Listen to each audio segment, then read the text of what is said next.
And so oftentimes I would be here. In fact, when I left to go to Vietnam, I left from this location. In fact, I'm going to park in our neighbor's yard across the street.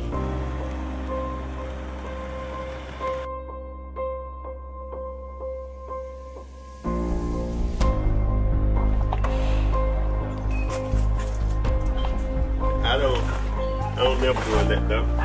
Nobody goes in that door.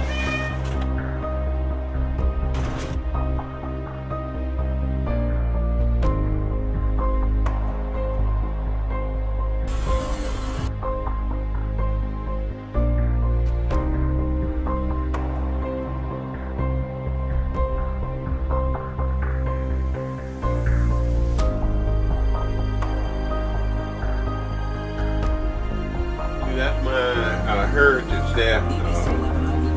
See all the McCoy family sitting together over there. Beside Bud. That's my granddaddy, Ernest McCoy. That's my Aunt Liza. She was the only girl in the group. And that's my Uncle Deck. Uncle Deck, was he the oldest one? The Simba don't mind being on camera. And that's me and Bud fight the VA together. He's ahead of me. We do our picture book. Is that it? Oh yeah. This will be the one you'll do your picture. This is 82nd Airborne, 101st. That's him right there. Point to you, bud. That ain't you. That's me. There you. 82nd Airborne.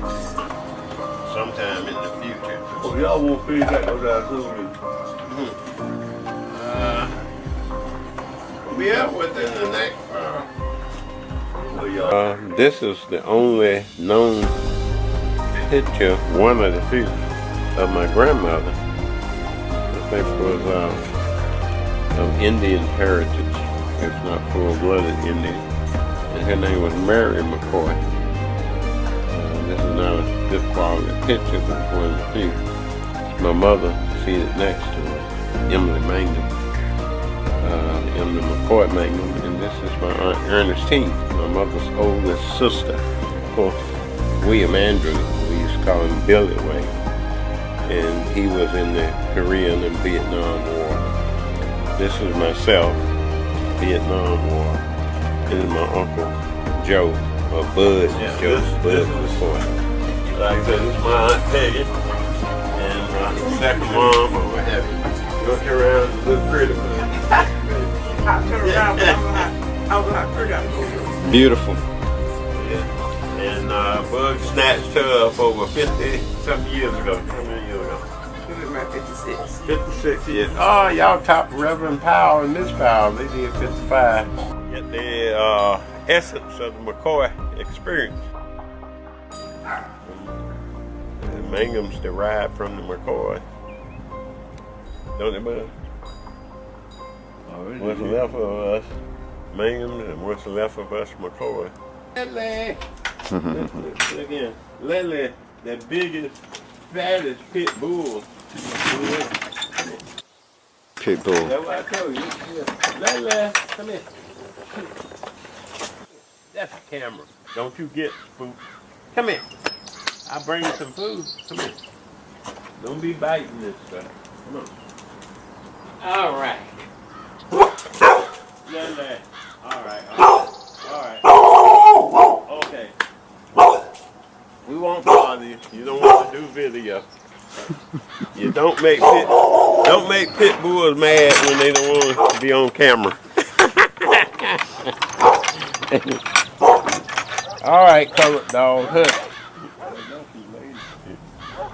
Used to have Max. Max was a Doberman Pinscher, stood about that tall, and he was back there with Leslie. I know she come up here and she look and she see Dennis with that camera and she freaks out. You know, dog. The best I can do is put that fence between me and her. A lot of mess went down. They did everywhere else. Went to Cuba when Russia had missiles over there.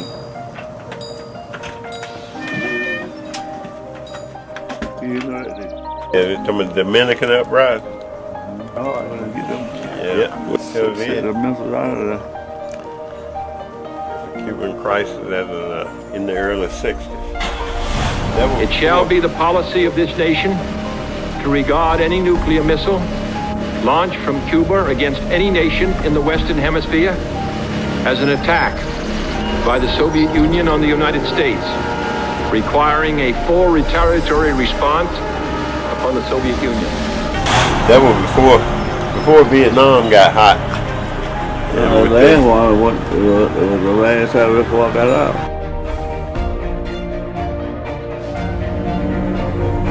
In the West, many people still remember the tension they felt then. Well, Russia had a bomb to messing with Cuba. Yeah, I love it too. Take care and listen to Aunt Peggy.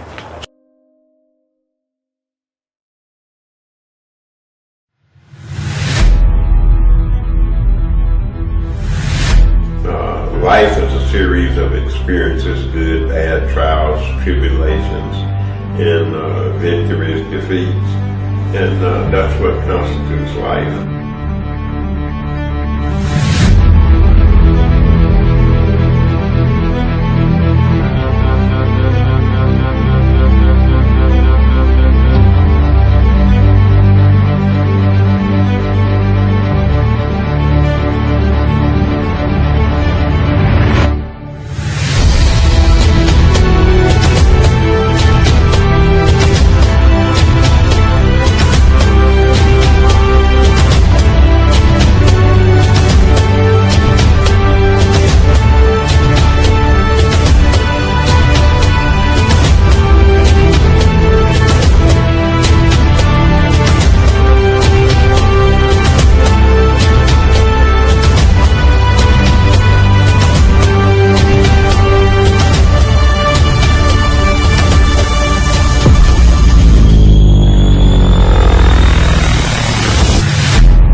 Area is just simply fantastic. You've got a situation wherein you have youngsters who are committed to the task of learning something about this whole exciting area of telecommunications technology. Excitement surrounding the effectiveness of relay has spread through cities throughout North Carolina. Yet, the best illustration of the effectiveness of relay comes from and is characterized by some of the many students who have gone on to become productive citizens of North Carolina or are currently in pursuit of college-based careers. The decision-making, the planning, the cooperation, these are lifelong developmental skills that we are after. And the byproduct is the television show. And I think if you take a look at what the students are doing and the level of performance that they have and the professionalism that they have at these ages, they'll say a lot about how well they'll be doing when they reach adulthood. It's like all a team. If one person not working together, it throws the whole thing off. Without relay right now, I don't know where I've been. I wouldn't have had my internship at the radio station, nor the TV station. Better yet, I'll just be like another kid just sitting around, just where it might be on the street. Every week, a group of Triad students produce their own TV show at the Greensboro Cablevision studio. Their guests have included Michael Jordan, Harvey Gantt, and Wally Famous Amos. And he was very adamant at times about if he thought it was right and relate to the students. He's always been student-oriented, students' rights. He's always been that way. The black students would start throwing their fists, black power sign in the air, and we were hollering, Ungawa, black power, Ungawa, black power. And even though we were outnumbered 10-1 by the number of white students in the stands compared to us black students, we would drown them out because they would get quiet to hear what we were saying.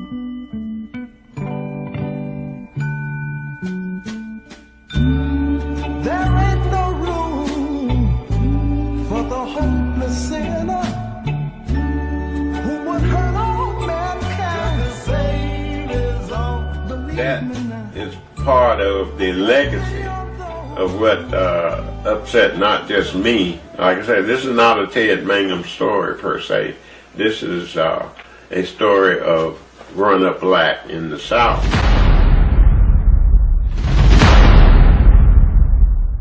His face was grotesque. You could see eyes, but you couldn't really distinguish all of his facial features. That's how much violence he had been subjected to. And its mother's presence in the photo is really important because she's really giving witness to victimization and violence. Here I am trying to digest as a 6 or 7 year old what just happened, looking at this little boy in the coffin. And a couple of years later, I end up watching the news and seeing what became known as the Little Rock, Arkansas 9. Sir, do you think the colored students will show up? If I got anything to do with it, they won't show up. Well, I think it's a breaking point of the school integration. I just don't feel that they have a right to go to school with them. It is easy to believe today that we are an enlightened society, free from problems of race, gender, or economic separation. But some of the most difficult lessons we learn are a result of individuals who push us through these divisive barriers. In September of 1957, 9 black school children, the eldest only 17, forced us through such a blockade. They sought a better education for themselves and the opportunity to pursue the American dream. This is Central High School, Little Rock, Arkansas. Troops, which for nearly 3 weeks lined the sidewalk here in front of the high school under orders to keep the colored students out, have been replaced now from their orders to comply with the law, which means let the Negro students in if they... And they were just being harassed and threatened, and if they could have got one, as one of the participants said, if we could hang one, the others will go home. We watch the bus ride. If you're just sitting there, you're just sitting.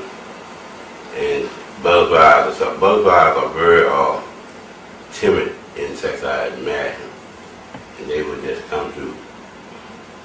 And then they just flying through. And then all of a sudden they break off. Then you know something ain't right. Human instinct tells you to stay on that ground, don't move. Return fire, don't move. You can get killed. None of us, in our wildest dreams, had any idea of what we had actually stumbled into. Nothing I can do about it. Just stay here and do my time, which I'm going to do. Get out of Vietnam, go back to the world. I couldn't see any purpose in the war back home. It never explained to me why we're actually here. And I really had nothing against these people. I want to kill them. And you go out in the woods and they'll shoot at you first. You'll see them, they'll shoot you if they get the chance. You have to shoot at them first. It's really bad. I still don't know why I'm here. That's God's truth. 3 months and I don't know why I'm shooting these people. It was impossible to walk away from that wall and not feel some level of sadness, gratitude, just all emotions. And of course, I was the only veteran to break down.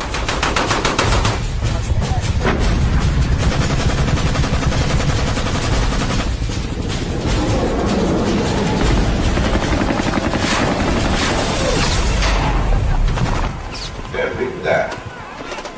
They come in, pick up the pieces, serve it in the dirt for the tags, and even if you found the tags, you probably couldn't put the tag to the right person, because the person wasn't there. You might find one boot. And so a lot of people, families back in here, in the world here,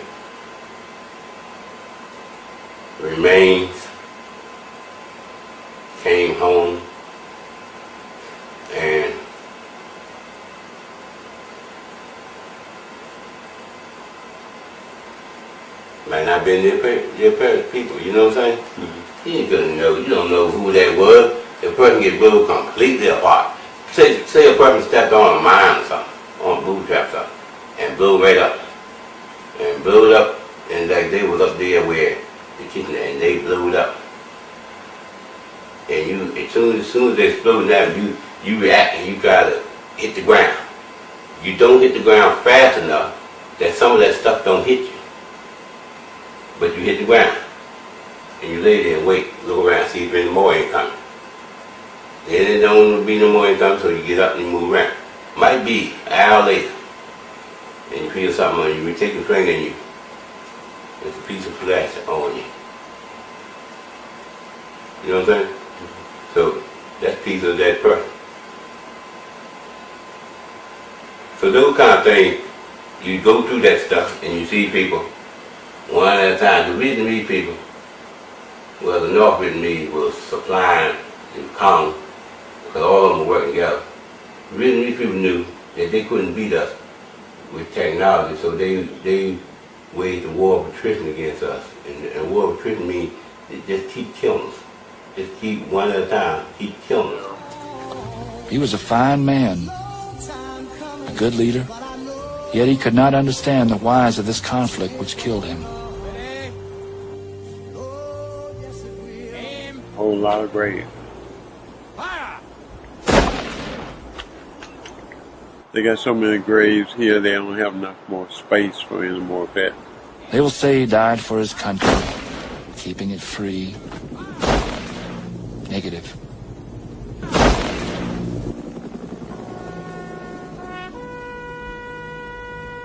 This country is no game that I can see, Dad.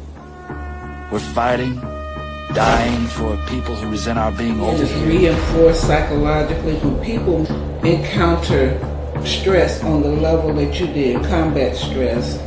When they come back to a situation where, I like that metaphor, a building fell down on you and now you're stuck on the inside.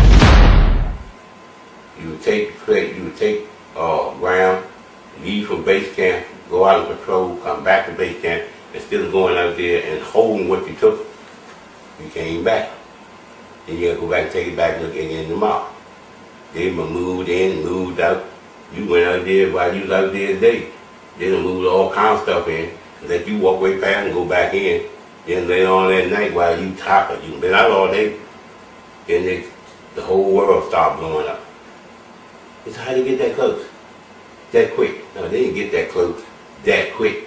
They came up close when everybody's out looking for them. We all out past where they at. We probably walked past them when we went up. Yeah. See, I try not to think about it.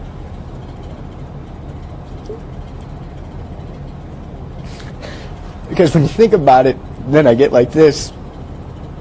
And it's not, you know, I don't... yeah. So... yeah, you know, everyone deals with their own way. I try to hide it. I try not to think about it because I gotta stay 100%. You know, I gotta keep a good example in front of the other soldiers. I'm sorry. You're stuck on the inside. Those are all your symptoms.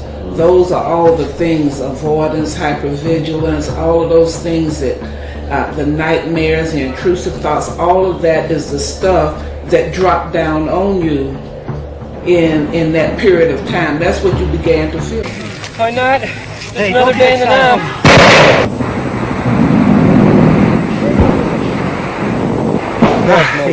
They wiped our whole squad out. Oh my fucking God. I support your Hartley flag and rush up that son of a gun. There's 3 machine guns scale along the ridge. I don't know how many riflemen. Get some?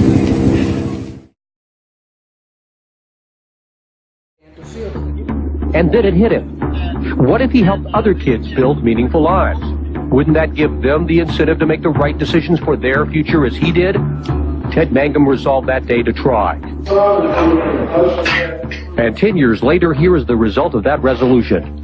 33 young people at work, broadcasting Greensboro City Council meetings on cable television. They also create video presentations for business and documentaries using equipment Mangum bought. We give them opportunity to first build their self-esteem by being able to master a lot of very complicated equipment. As I think about the relay program and the benefits that might come from it, it's a win-win situation. Some have even said win-win-win. The win is, number one, and most importantly, I think, is the young people are having an opportunity to learn a skill. They're having an opportunity to interact with role models. Those would be the returning soldiers, and the win for the soldiers on their behalf is again going back to this growth phenomenon, to recognize that they are interacting with the kids in such a way that the children or the young people are preparing for their futures, they're gaining the skill, but simultaneously the soldier is getting some kind of positive reinforcement, again, that function of altruism that we talked about as a vehicle towards growth. So it's a win-win in that regard.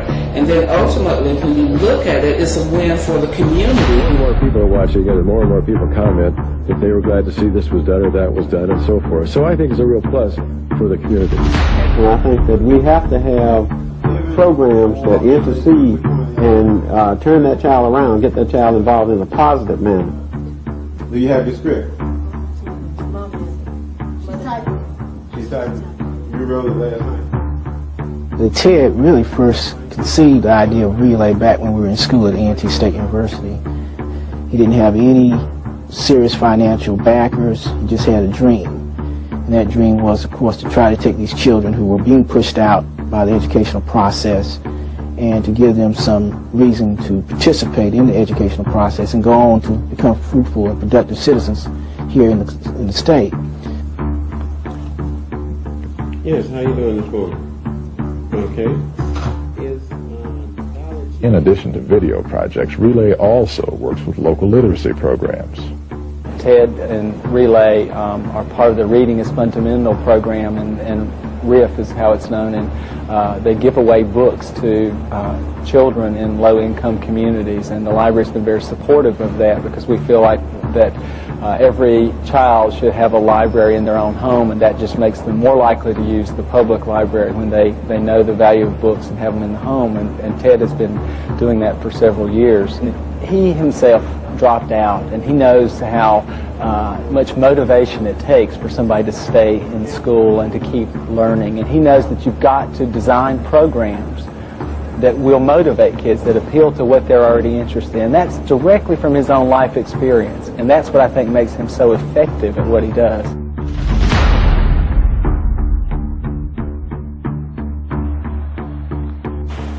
So Parkway was really more than a business. It was a response to a need for students, a need to our community, and it filled a gap in most of the things that I was able to conceptualize and implement were in response to a need. And I think again, some of the things that we were able to achieve with Parkway kind of helped make that possible in terms of A&T being accredited. But when they came down to interview us, they sent a video crew, and they interviewed us as if we were doing a video article. But when they found out that Ebony was doing such an extensive story on us, they decided not to run. I guess they didn't want to show up 7 to Ebony with the same article. So what they did, they packaged it and sold it to ABC News. So we ended up on being the lead story on the Evening News with Frank Reynolds. And that we have some tools that we want to expose them to so that they can be prepared for the world of tomorrow. Use it as one thing, but there's more to the Relay program. The more being getting kids interested in education overall. 5, 4, 3. I was given a book to read, and if I read that book, I would come back and be on the show. And I came back and I read the book, and I seen that there was a lot of young people producing the show, and I decided I wanted to be a part of that organization. And I learned how to direct, run camera. I even had an internship at Fox 8 at the age of 12, and also had an internship at WQMG, all by being a part of Relay. My name is Asia McLean. I'm a former Relay student, probably before I was a teen, and it's been a huge influence on my life. I actually moved to Los Angeles pursuing the dream of getting into the entertainment business. The quarter pounder with cheese extra value meal, just $5.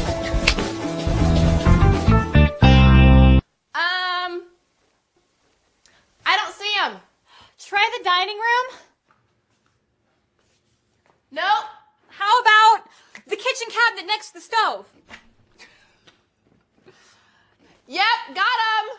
Yes! Thousands of name brands up to 75% off MSRP. A lot of that is due to Ted Mangum and the Relay program. I loved being a part of Relay.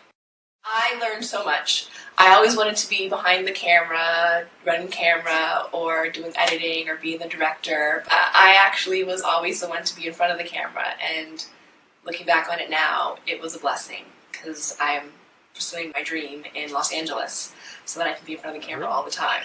However, I do actually have a production company, Still Waiting Productions, and we produce a web series called Dating Games LA.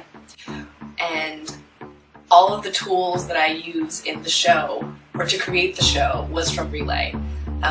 Knowing that a TV show isn't just people on television. There's so many more things that are involved in that. You learn about editing, you learn about directing, you learn about getting the people to come in, having them know their stuff, and being able to translate that in a positive way on camera. It was a huge influence in my life, and it's definitely been helpful for me being out here and having my own business, in a sense, to bring that to other people. I think it's an amazing program. And I think it's important for young people to be a part of Relay Incorporated, because it does so many good things toward preparing them for life later. As an example, it helps them to become more disciplined. It certainly helps them to understand that in order to be successful, they have to work hard toward a goal. It helps them in the sense of understanding that if you're going to be successful in life, you have to prepare yourself. Those are the same kinds of things that are taught in school. You know, I got to UNC, I was like, you know, I'm here for a reason. I'm here to get education. I'm here to succeed, because that's the only way that's what Relay was about. It wasn't about videotaping, it was about information technology. You know, who would have thought, 15, 20 years later, the world could be based upon information technology. And that's because when the internet came out, we were all like ahead of all of our peers. We all knew what was going on. With the digital age, we were like leagues beyond the people around it, When we first joined Relay, we were, my twin brother Evan and I, we were 11 years old. And once we started, we were very intimidated about everything, because everything was high tech and everything was going, and everybody knew what they were doing, and we didn't think we'd learn. But everyone taught us. We became friends with everyone in the program. We became, and we gelled as a unit.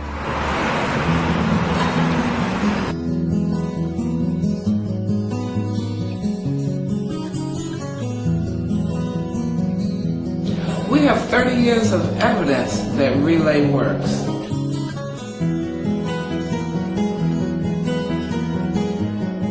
So here you are, from Vietnam to America's Child Relay, replacing the crutches and excuses for failure with the tools for lifelong success.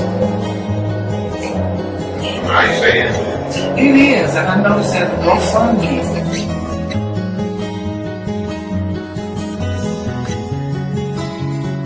And I think it's rather embarrassing to think that Ted is probably making a larger investment in some children than their parents are. And so I think that's the biggest lesson we've got to learn, is setting our priorities. And Ted definitely has his priorities, in shape.